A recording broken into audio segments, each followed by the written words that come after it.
Hi friends, మీకందరికీ నమస్కారం. మీరు చూస్తున్నారు మన channel horror dose with AR. ఈరోజు నేను మీకు చెప్పబోయే కథ ఏళ్ల తరబడి లారీ నడుపుతున్న ఒక సాధారణమైన మనిషికి ఒకే ఒక రాత్రి కంటికి కనిపించని ఆ భయంకరమైన శక్తికి మధ్య జరిగిన పోరాటం. ఈరోజు మన హీరో పేరు సురేష్. అతనికి ఆ రాత్రి ఏం జరిగింది, ఆ చీకట్లో ఆ పల్లెటూరి రోడ్డు మీద అతన్ని అంతగా భయపెట్టించిన ఆ ఆడదయ్యం కథేంటి? ఈ కథ వింటుంటే మీ గుండెలయ తప్పడం ఖాయం. కాబట్టి లైట్స్ ఆఫ్ చేసుకుని హెడ్ ఫోన్స్ పెట్టుకొని రండి. ఆ భయంకరమైన రాత్రిలోకి ప్రయాణం చేద్దాం. నల్లమాల అడవికి ఆనుకొనున్న ఒక చిన్న గ్రామం రామసముద్రం. ఆ ఊర్లోనే సురేష్ కుటుంబం ఉండేది. సురేష్ ఒక సాధారణమైన యువకుడు. తనకు పెళ్ళైంది, ఒక చిన్న కూతురు. లారీ డ్రైవింగ్ అతని వృత్తి. పగలు రాత్రిల్లో ప్రయాణం చేసి ఖాళీ సమయంలో ఇంటికి చేరుకునేవాడు. సురేష్ భార్య లక్ష్మి, కూతురు లత కోసం చాలా కష్టపడేవాడు. లోడ్ ఎంత దూరమైనా తీసుకెళ్లేవాడు. వాళ్ళిద్దరికీ ఏ లోటు లేకుండా చూసుకోవడమే సురేష్ లక్ష్యం. అలాంటి సురేష్ ఆ రోజు ఒంగోలు నుంచి ఒక పెద్ద లోడు తీసుకొని అనంతపురం వైపు బయలుదేరాడు. అర్ధరాత్రి 12 గంటల సమయంలో ఆ దారిలో ఒక పల్లెటూరు దాటుతున్నప్పుడు ఈ భయంకరమైన సంఘటన మొదలైంది. అప్పటికే సమయం 1 గంట. చుట్టూ చిమ్మ చీకటి. పల్లెటూరు రోడ్డు కాబట్టి ఎలాంటి వెలుతురు కూడా లేదు. ఆ లారీ హెడ్లైట్లు తప్ప చుట్టూ చీకటి, నిశ్శబ్దం. సురేష్ డ్రైవింగ్ చేసేటప్పుడు భయపడేవాడు కాదు. ఆ రాత్రేదో తేడాగా అనిపించింది. ఆ రోడ్డు మీదంతా నిశ్శబ్దం. సురేష్ ఒక్కసారిగా బ్రేకులు వేశాడు. ఎందుకంటే తన లారీ హెడ్లైట్ల వెలుతురులో రోడ్డు మధ్యలో ఏదో ఉన్నట్టు కనిపించింది. అదేమిటో చూడడానికి సురేష్ లారీ ఆపి కిందికి దిగాడు. భయం పట్టి లాగుతున్న డ్రైవర్లకు ధైర్యం ఎక్కువ కదా. దగ్గరికెళ్ళి చూస్తే అది ఎర్రటి రంగులో ఉన్న ఒక కొత్త చీర. ఆ చీర రోడ్డు మధ్యలో పడుంది. దాని చుట్టంతా తడి. వర్షం పడలేదు, మరి తడేంటి అని అనుకున్నాడు. సరే ఏముందో అనుకుంటూ సురేష్ ఆ చీరను పక్కకు నెట్టి మళ్ళీ లారీ ఎక్కబోయాడు. అది వినబడగానే సురేష్ గుండా జారిపోయింది. లారీ ఎక్కబోతుంటే చెవిలో సురేష్ అని ఎవరో పిలిచినట్టు వినిపించింది. సురేష్ వెంటనే వెనక్కి తిరిగి చూశాడు. ఎవరూ లేరు. ఆ రోడ్డంతా నిర్మానుష్యంగా ఉంది.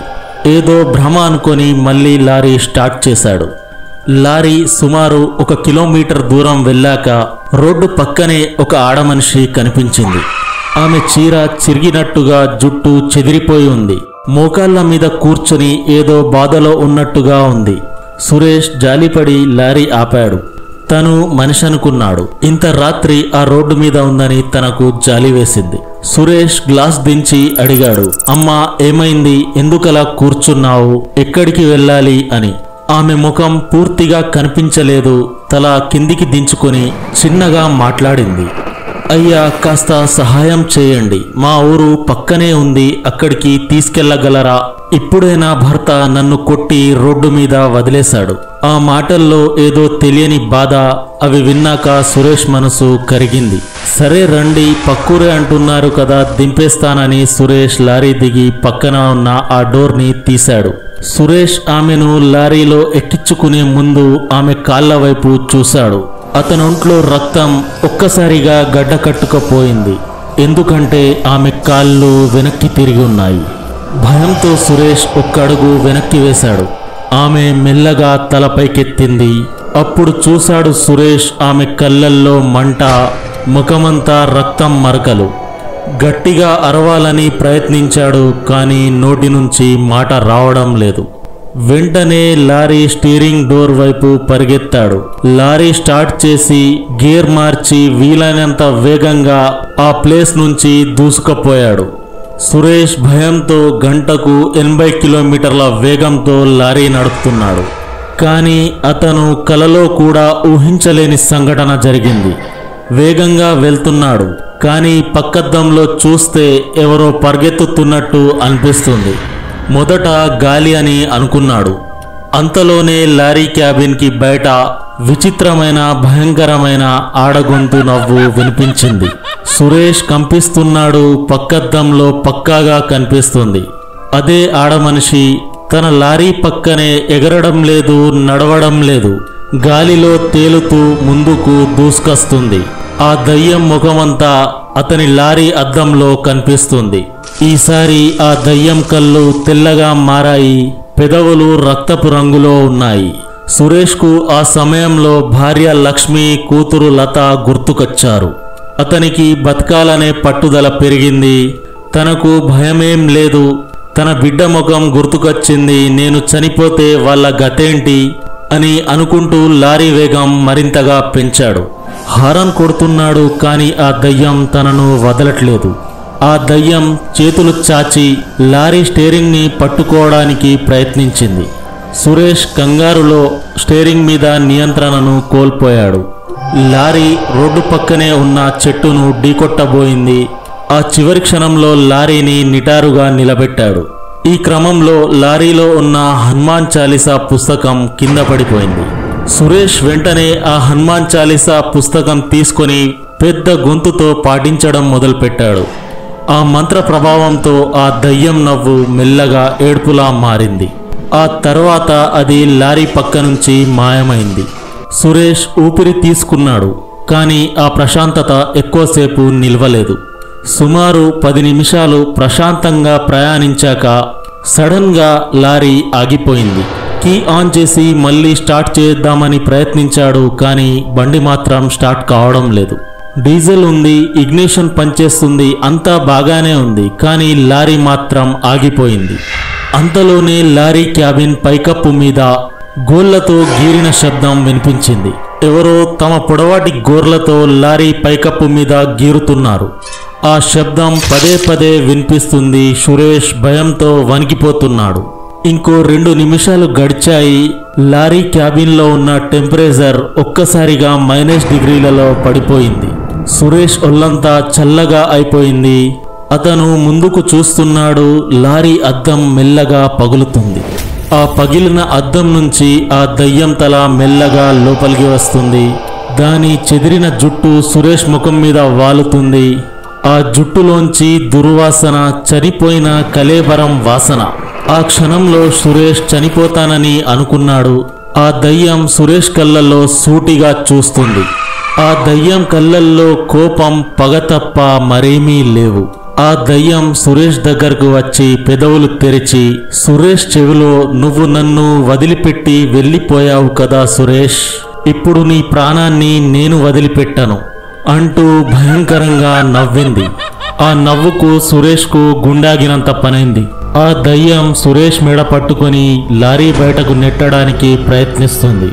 ఆ దయ్యం కేవలం గాలి మాత్రమే, కానీ దాని శక్తి మాత్రం అపారం.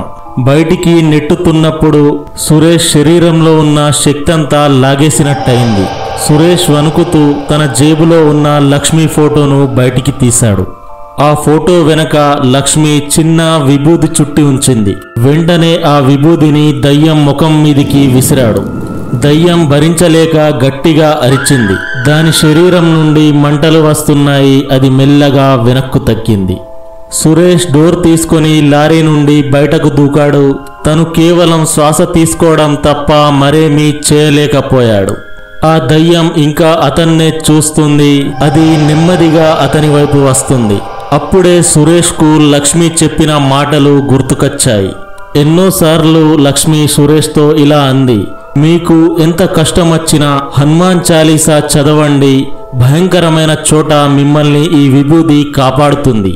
ఆ మాటలు సురేష్కు ఆ సమయంలో అర్థమయ్యాయి. సురేష్ గట్టిగా జై శ్రీరామ్ అని అరుస్తూ లారీలో ఉన్న హనుమాన్ చాలీసా పుస్తకాన్ని తీసి దయ్యం వైపు చూపిస్తాడు. అదే సమయంలో సుమారు 20 అడుగుల దూరంలో ఉన్న ఆ దయ్యం సురేష్ వైపు దూసుకొస్తుంది. సురేష్ ఒక్కసారిగా మళ్ళీ హనుమాన్ చాలీసా చదవడం మొదలుపెట్టాడు. సురేష్కు ఆ దయ్యం తన వికృత రూపాలన్నీ చూపిస్తుంది. సురేష్ మాత్రం హనుమాన్ చాలీసా ఆపడం లేదు. ఆ రాత్రంతా ఆ రోడ్డు మీదే హనుమాన్ చాలీసా చదువుతూ ఉన్నాడు.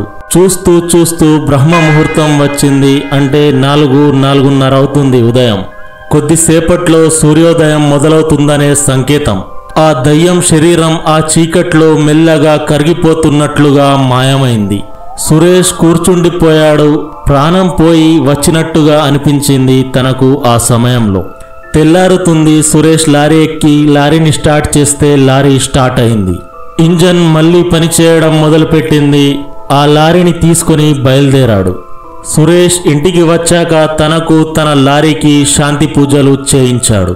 ఆ రాత్రి తర్వాత సురేష్ మళ్ళీ ఎప్పుడైనా రాత్రి పూటల్లో డ్రైవింగ్ చేస్తే తనతో పాటు ఇంకొకరిని తీసుకెళ్లడం మొదలుపెట్టాడు.